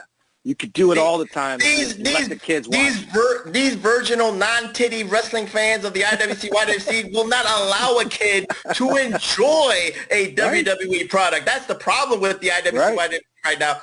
JB, you said that, the spectacle will always be as big as it is right now. You don't think it will go back to MSG. Why do you think that way? Well, first and foremost, just the money that it brings in, at some point, and maybe, Professor, you'll know the answer to this, at some point, it didn't become where Vince was paying to rent a stadium or our venue. Now, it's like Super Bowl. They're bidding. They're getting bids. Right. So they're getting, because I don't remember the numbers off the top of my head, but they show like how much millions come in from the city for a WrestleMania week. And it's crazy. So as long as it's doing business like that, not only that, like when you go, and I mean, TW, and if you guys, Professor, you've been to WrestleMania, when you go to these events at WrestleMania week, you meet people from all over the fucking world, not the country, but the world. I mean, I met great people from like Ireland, England, people who have traveled thousands and thousands of miles, and that's another beautiful thing about going to like WrestleMania week. You become great friends with people you don't even know you'll never speak to these people ever again. But for that week or that one day, it's somebody you happen to be. You guys are swap and spit. Yeah, you're all in. Absolutely. And it's crazy that the way it's done. And a lot of people, they're like, hey, you know what? And the WrestleMania effect. WrestleCon goes there. Exactly. Other indie promotions do shows around the area. So it's a booming business as long as WWE is on the marquee. Go ahead, JB. Right. I mean, Vince has been trying to change things like in most recent years because he's trying to keep WrestleCon outside of where the main city is. But that shit's never going to happen. But anyway, the point I was trying to make is, there are people that I've spoken to more than one where they're like, hey, WrestleMania is our family trip every year. And these are people like living in like England. They're like, we come to America every year. We plan our trip around wherever WrestleMania is going to be. And I don't know if you guys have ever peeped these friggin' packages. They're not like what you guys are saying, $2,000. Those packages are like $4,000, $5,000, $6,000, $8,000 packages for some of these international people, family of four type of things. The prices are ridiculous, but as long as that continues to be that way, they're going to do it. Vince, outside of Madison Square Garden, because of the nostalgia, and, it's the Garden, outside of that, they'll never go small again because it's just, they're losing out on money. They're always going to be able to sell out, 50, 60, 70,000, or if not sell out close to capacity for a very long time. So they're going to keep doing that unless it's the Garden. I don't want to get into the economics here, but I have to half agree with TW. You might have to go to the 20,000 arenas. It's like me, my experience with the NBA. We could try to do the stadium for All-Star Game, but then the product itself is not as good as a representation of the sport of basketball. So you don't want to do that. So you want to keep the spectacle of the dunking and the three-point contest and all the parties and all that stuff. So that's the way you hook them in. And the way that WWE hooks you in is NXT TakeOver, the Hall of Fame, the convention center and all that stuff. So you have the spectacle feeling, but I could see it going back to the Madison Square Garden 20,000 just to be on the safe side, because sometimes it's still expensive for WWE, to put the production truck, the fireworks and all that stuff. And you can, cut half the budget by just going back into the 20,000 and reaping more of the profit. So I don't want to get into the logistics, but I see where you're going with that, JB. But, I kind of half agree. But again, it depends on the product and the people represented it. Do you, like you said, JB, you don't watch it. And, I'm not, who can be mad at that? If it's not good on Mondays, if it's not good on Fridays, besides that WrestleMania nostalgic hook, what is it going to get you to pay $8,000? So that's where Vince McMahon, you better, I know Vince McMahon is a reflectionite. You're listening to this. So Vince McMahon, we're trying to warn you, just give us the wrestling we want and give us the characters we want, and we'll still pay that $8,000. So you know what?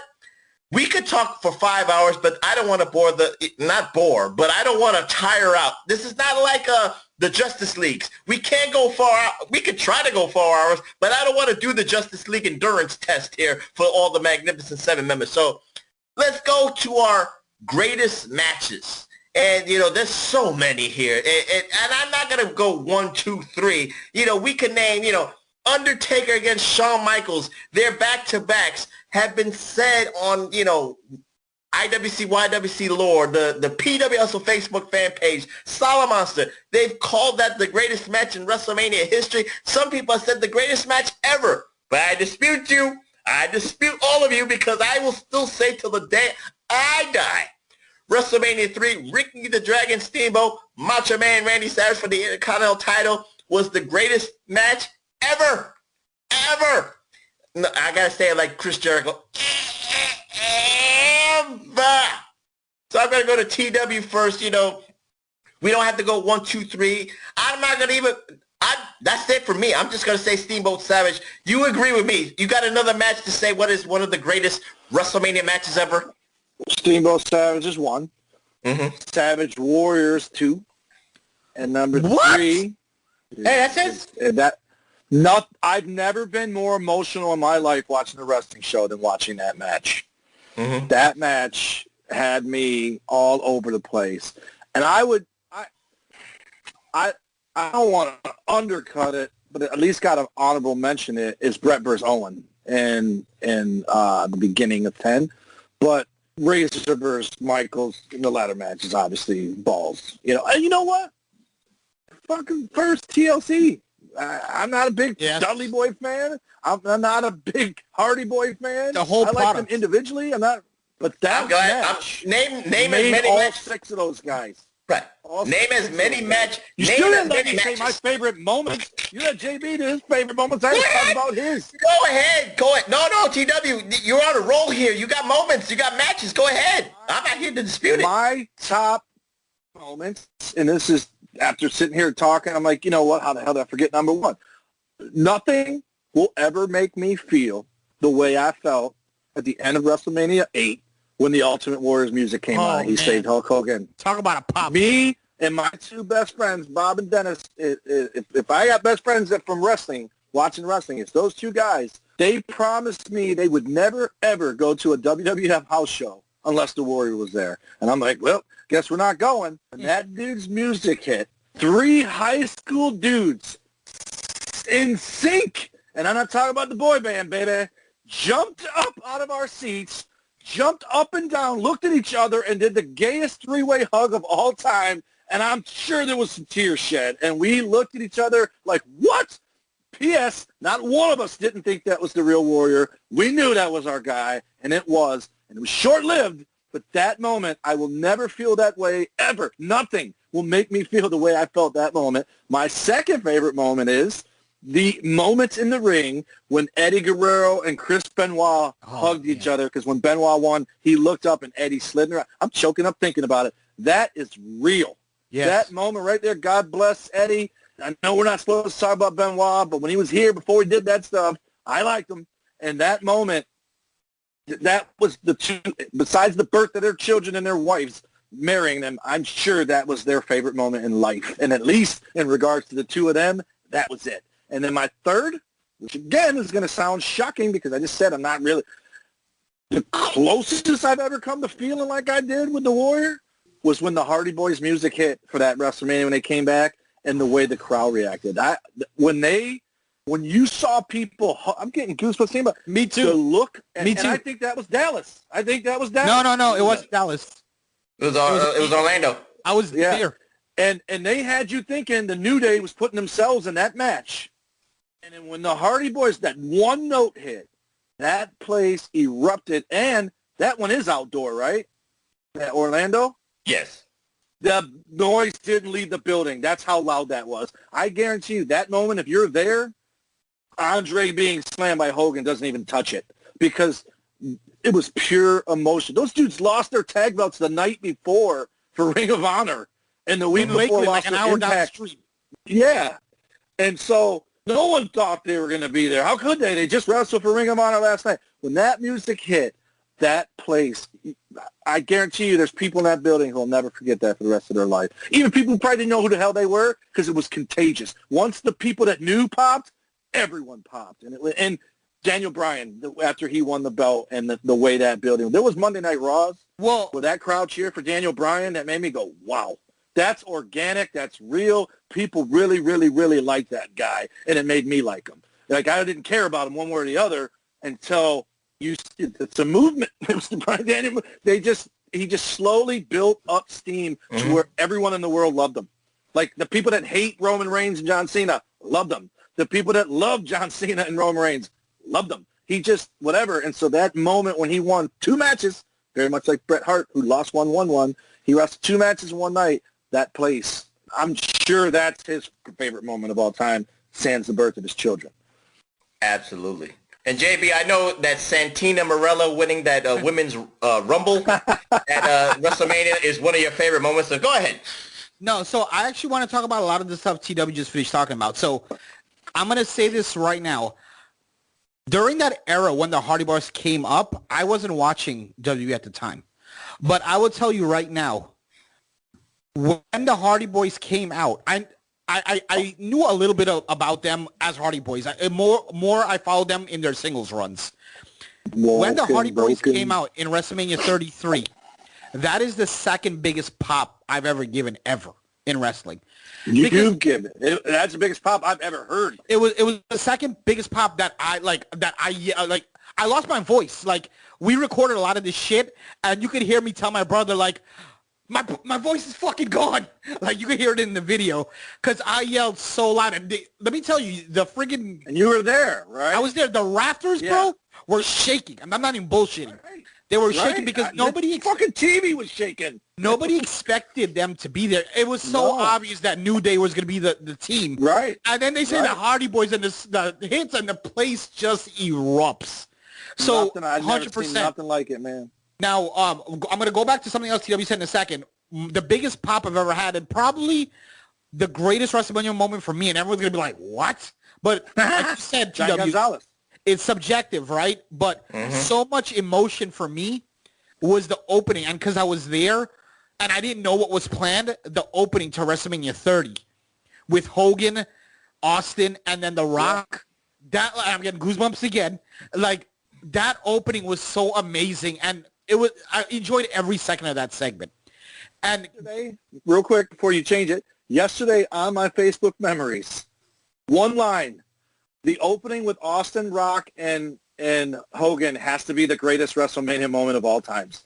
And I don't even remember it. When I read that, I'm like, what? Is that the Silverdome thing, or you call it the Superdome or whatever? Yeah, but it was gold. And now I'm going to go watch it. When we're done here, I'm going to go find it on the Peacock if they have it. I love that segment, man. That whole segment, from Austin coming, Austin coming out. Well, first of all, Hogan came on. There was a huge pop. Right. Then Austin, huge pop. And people were talking like, is the Rock next? Is the Rock next?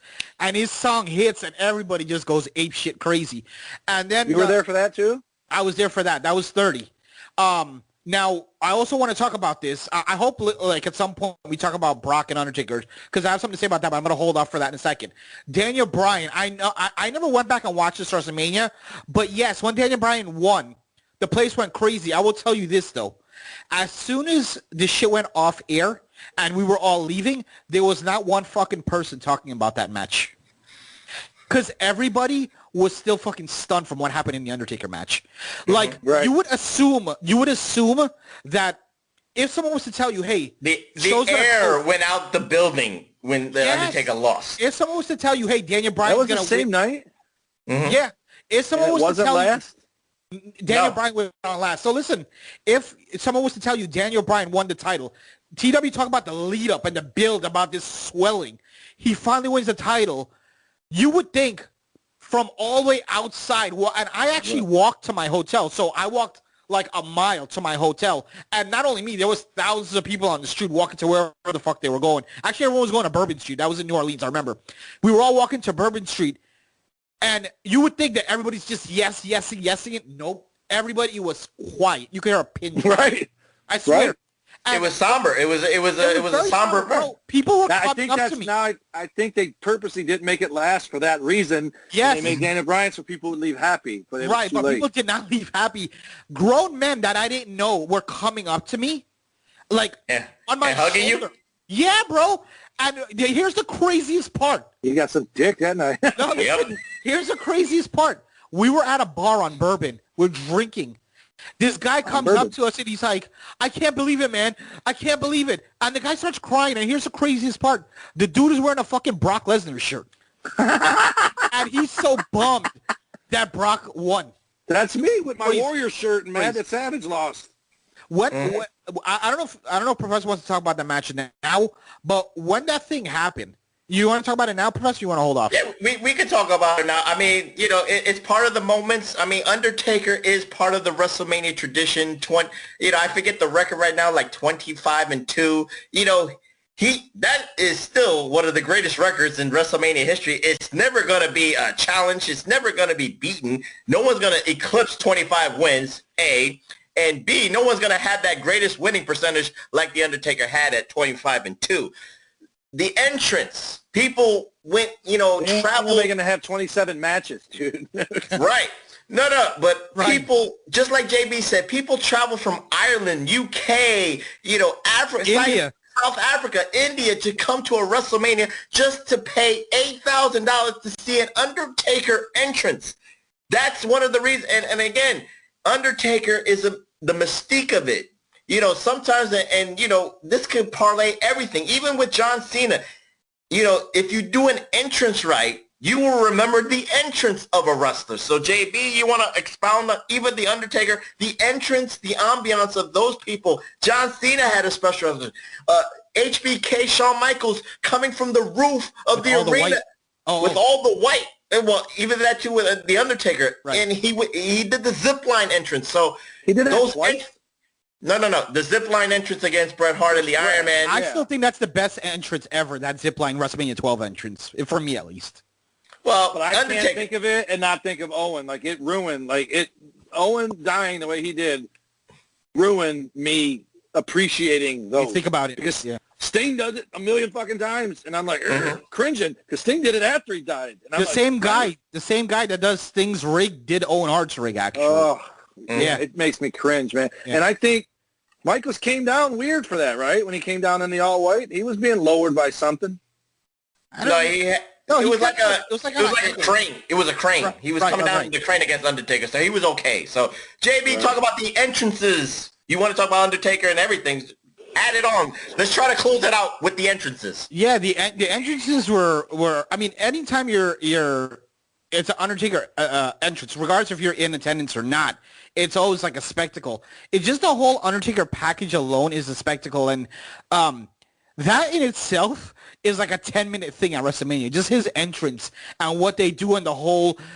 They'll usually do special entrances for like title fights and the main events, but that's the one guy, regardless of where the hell he is on the card, he'll always have that entrance. And honestly, and this sounds really bad after just saying that, I don't even remember what the hell the entrance was for WrestleMania 30, but I do remember for WrestleMania 28. I don't even. He fought Triple H in the Hell in a Cell.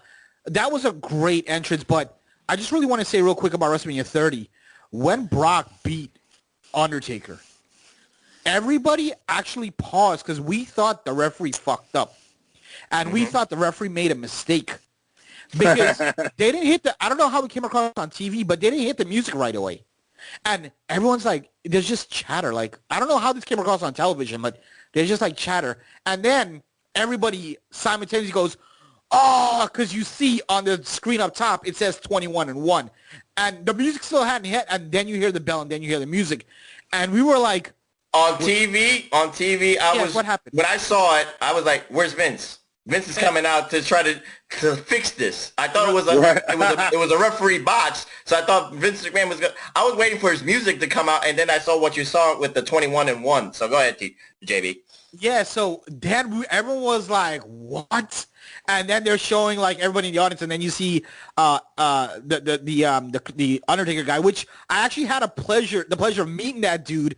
You pleasured that dude? What the hell? No, the shocked Undertaker guy. I actually met him before before he was even fucking the shocked Undertaker guy. I met him. I think it was the day before at not WrestleCon at Access. No, at Access, and male brothel. Just really, really crazy. And I think for me, it's probably not only the most shocking thing ever to happen at WrestleMania, but I think it's the second biggest surprise for me in the history of wrestling. Yeah. Number one being Hogan turning heel. Okay, I'll go with that. So, TW, before we close out, anything about entrances? You talked about Hardy's, how surprising it was to you. You know, the entrances at WrestleMania can make a difference. Like I said, Undertaker's entrances is always memorable. John Cena always tried to make a memorable entrance. Hardy's had a great, entrance because no one expected it. What say you? I love that the Warrior stuck to his guns and ran to the ring and said, "Fuck you, Vince, I'm not getting on that cart." And I think if he would have got on that cart, it would have sucked. Like, that would be so weird. Like, who? Right. Like, no. And he's like, "Vince!" And he just runs out. Fine. And then he runs to the ring. He was blown up in every match he ever had anyway within the first minute. It was only supposed to be Hogan. He blew up. Huh? It was only supposed to be Hogan, but like you said, he was like, "Fuck that, I'm running."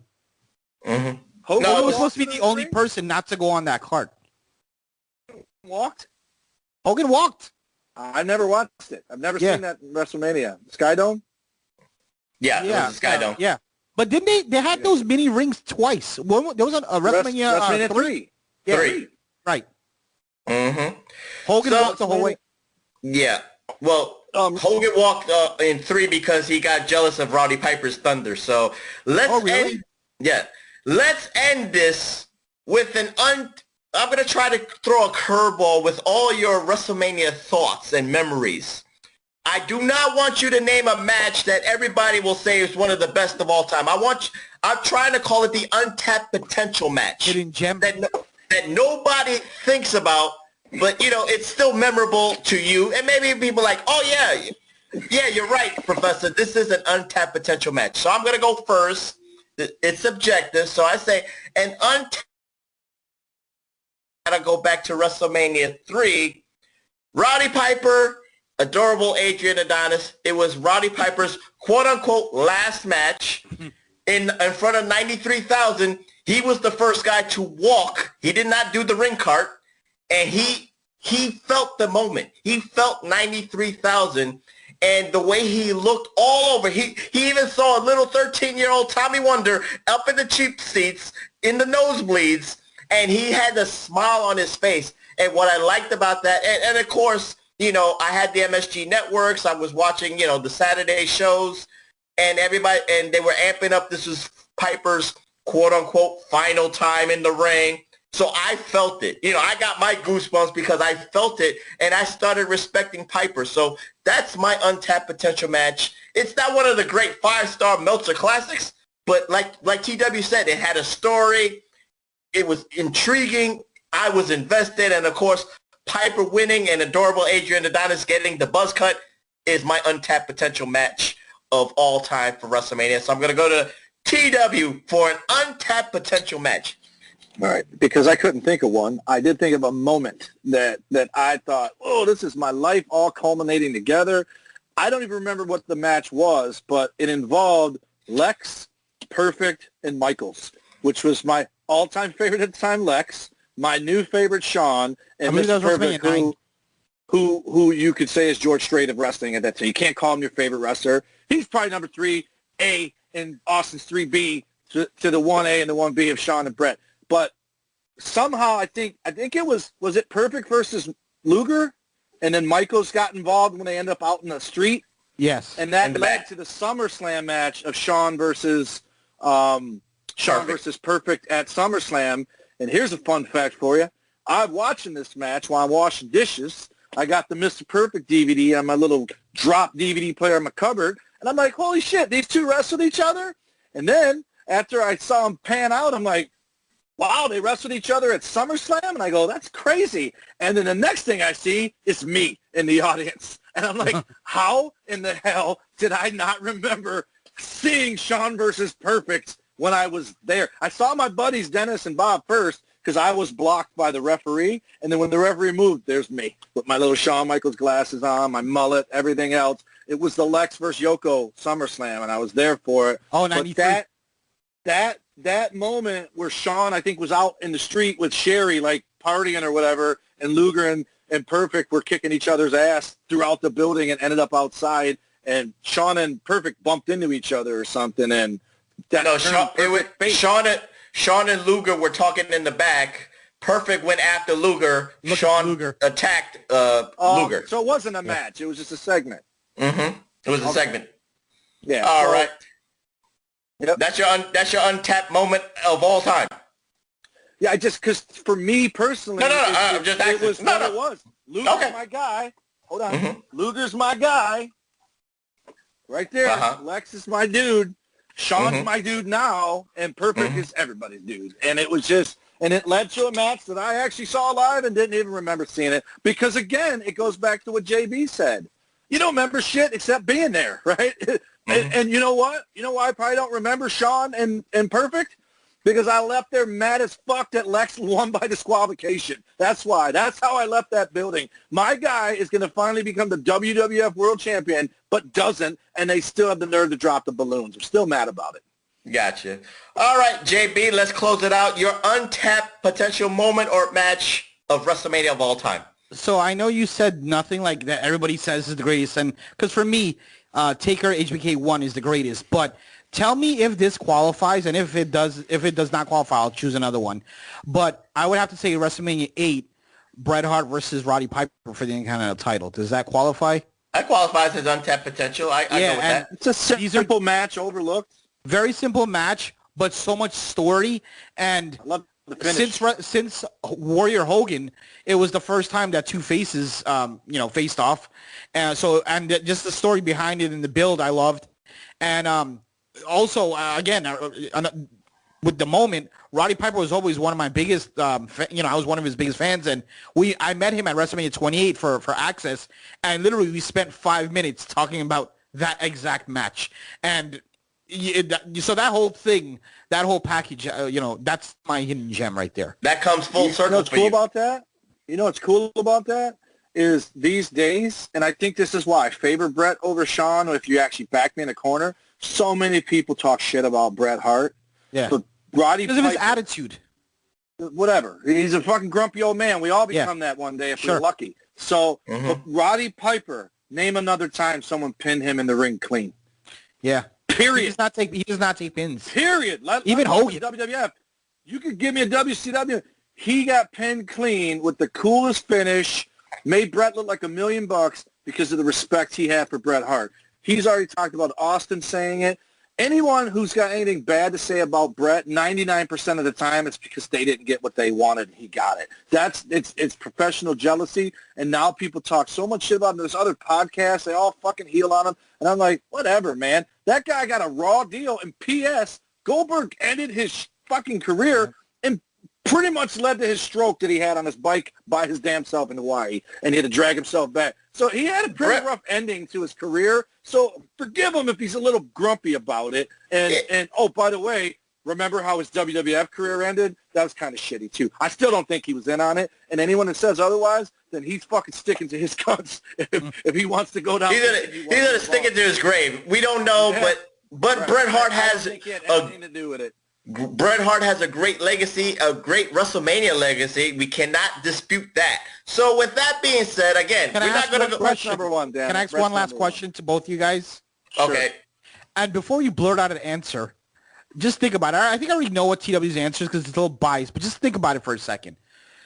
Is Shawn Michaels Mr. WrestleMania? And the only reason I'm asking is because think of Macho Man's resume. He didn't have a lot of WrestleManias, but think about all of his matches at WrestleMania. They were all classic. Who is the real WrestleMania in your guys' opinions? I don't think anybody is, and I think the only reason we call Shawn that is because he called Shawn that. And so, because think about it. I mean, he had some damn good WrestleManias, but so did Kurt Angle. Shit, at this point, how can you not throw John Cena in the ring? That guy's probably been in more. No, I know, but he's been in more WrestleManias. Not the quality. Not the quality. Doesn't matter. It just being there. Because Shawn Michaels, yeah, he had a great match with Taker, 2 matches. He had a great match with Angle. He had a great match with Cena. That was going to be my pick. My pick was going to be Cena versus Michaels at WrestleMania 23 because like Professor, everyone in the Ford field was cheering for Cena. I'm the only one cheering for Michaels. And guess how he lost? The ankle lock. So guess who wasn't happy? This guy. But it was a good match, and it was Shawn Michaels passing the torch. But that's a good match John Cena was in. So, and John Cena, we talked about 2 of them he had with The Rock, and a 3rd with The Miz, of all people, that The Rock was involved in. So John Cena has WrestleMania moments. He even joined the NWO for one WrestleMania a year ago. He was in the NWO against Bray Wyatt. But my point is, Shawn's going to get it because Shawn called dibs. So he's Mr. WrestleMania. But it's no different than saying he's the main event because guess what? A million guys are the main event, but he calls himself that, right? So Shawn I agree because he gave himself the name. That's it. It was too hard to pick someone else. I agree with TW on the reasoning for Shawn Michaels because he called dibs on it first. So if anybody else called dibs on it, then we would like process it and say it. But if you're asking me who I think is Mr. WrestleMania, Undertaker. It's Taker. He was in 3 generations worth of WrestleManias from 7 to 35, 34, 35, whatever. From beating up Snuka to the Boneyard match, and again, the record 25-2, that's Mr. WrestleMania through and through. You can't, I don't think anybody can deny that. He is the undisputed Mr. WrestleMania. And with that... Or, if you want to be an asshole, Vince McMahon? Streak is Mr. WrestleMania. Who? The Streak? The Streak. The actual Streak. That's an entity all by itself. Yeah. Just like Vacant is an entity all by himself, too. But anyway... Let's end this episode 133 of the PWR Podcast, the best and worst moments of WrestleMania. And JB, he's been punished because he's in Dana White's Kiss My Ass Club, so it's his job to at least promote himself with his social media and all that stuff. Go ahead, JB. You got 9 shows. I can be reached on Twitter at the P1JB. That's at THEP1JB. As TW said, I have multiple shows. P1? What? What your Twitter handle was? At the P1JB. I don't have the on this. I've been giving the wrong one out all the time, damn it. It's your fault, Professor. That's why I haven't friggin' grown. The P1JB. Yeah, it's at THEP1JB. So I appreciate I just edited my list. I appreciate it. I love you for that. But yeah, we do have a couple different shows right now. My big show is Cage Theory. I do it alongside Blake Troop. Ooh. However, we're taking a little bit of time off. So we'll come back in another couple weeks. We're just kind of reworking some things. Also, with my brother CEO Hayes, I do Film Frequency. I need to have you 2 guys on. We've been talking about that forever. We'll do like maybe the whole bar. Well, because of you, we went to the movies ourselves and had episodes on the PWR podcast. Yeah, I've seen some of those on the. I'd like to go on your show to do a movie, not even to do with wrestling. No, like not to go on there and talk about the movie. Right. We'll definitely have to set something up. And then I also do another podcast with CEO Hayes called My Brother's Keeper, where we literally talk about any and everything. We just bullshit for 30 minutes and just go off cut. So check us out. Check me out on Twitter. And yeah, I really, really want to thank both of you guys for letting me come on the show. This was fucking fun, man. I really enjoyed this. Well, you're joining the Professor Kiss My Ass Club, so, pucker up. But anyway, TW, which social medias that he forgot? Our show. Oh, wait. I didn't Reflection. get a chance to do this all episode. What? I didn't get a chance to do this all episode, and because there was not really a moment to do this, but let me just do it now. To be fair, TW's an asshole. I didn't know what to say, but I couldn't. I got to keep the streak going. You wanted to say to be fair. Yes. Okay. Yes. No, see, you guys didn't do it when I did it. You're supposed. Anytime someone says that, everyone else has to say it. Damn it. All right, so at PW Reflection is our Twitter.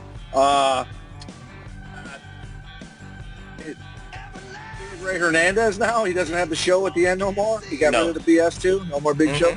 So at Big Ray Hernandez. Mine, my political one that I don't really do too much on there other than I open it up and I see ridiculousness and have to let people know, is at Tommy Wonder 19. That's also my Instagram. And then you got at the Tommy Wonder is the one I use for wrestling, music, and pop culture and niceties. And then obviously the Big Vito brand is bigvitobrand.wixsite.com. That's WIXSITE. Also, he has a Patreon at patreon.com// the Big Vito brand. My friends Matt and Stacy and I have our YouTube channel, Dum Dum Jewel and an Idiot on YouTube. Like it, subscribe, share it, all that. We haven't done one in a while, but the next one we're doing, we just got to figure it out. I thought maybe we'd do it tonight, but I haven't. The Chicken Nuggets one. Watch it if you haven't watched it. And the one we're doing next is that fish that the can stinks, and then when you open it up, it's called some kind of herring. And the people that tried to do it on the video I got tagged in, the guy threw up every single time he tried putting it in his mouth. I vow to at least eat a bite of it, which everyone thinks none of us are going to even get a good bite off of it. But we're going to do that one, and all of us are going to have buckets. I should get buckets made to take Pro Wrestling Reflection on them. So when we're doing our video and throwing out, people turn on our damn podcast. But that's it for me. Here's a man and puke. Throw up. Come on. Well, I'm going to get signed by Vince for throwing up in there. And you can follow me on my Twitter at PWHustle, PROF. That's PWHustle Prof. And, of course, follow my guys from the PW Hustle. Billy Ray Valentine, the man with all the documents. Mr. Infinite Fringe himself at Obi-Wan You Know Me. And, of course, the man, the king of the reactions on the YouTubes, A-Track Brown, the dirtiest of the city, at A-Track Dastardly.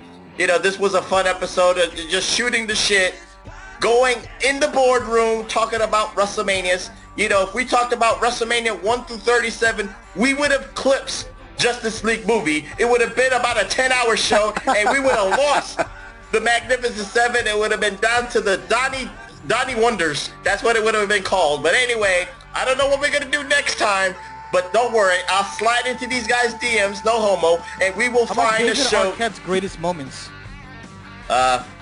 You want to get out of the group now?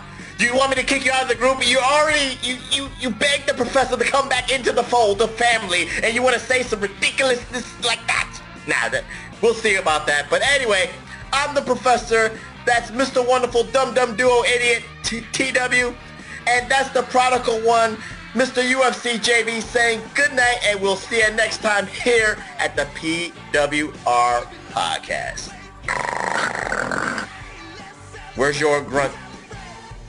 Where's your grunt? Professor on me? Where's your grunt, JB? Hulk Hogan.